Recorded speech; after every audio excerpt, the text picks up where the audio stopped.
people seem to love going to see people like me to get sharp objects stuck in their foot. I don't get it. I don't understand it. But people have been duped to believe that this is a good idea.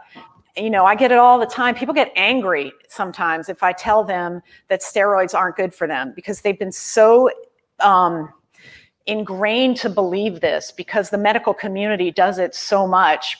It's very cheap. You can bill for it. You can bill for it repeatedly, but there are problems, and I'm going to talk about those. I think there's better ways to treat the human body than jamming steroids in it or operating. And I'm a surgeon. I love operating.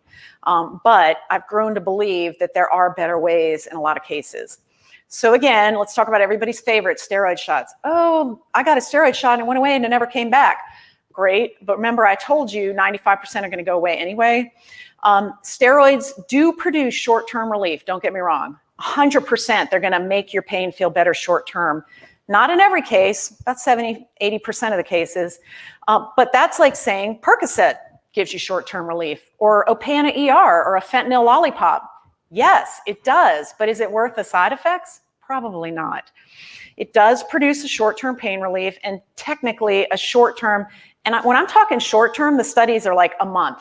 So you might get a month of relief, a month of increase in function. However, the steroid will cause damage to tissues, and I'm going to explain why. I put these two pictures here to show you the fat pad of the heel, which is one of the victims of steroids. The fat pad it's brown fat. So fat under your arm on your belly is white fat, we call it. These are obviously lay terms. Brown fat is a honeycomb structure, very complicated, very designed for compressive load. So you have it on the ball of your foot, right here for compressive load. You have it on your heel.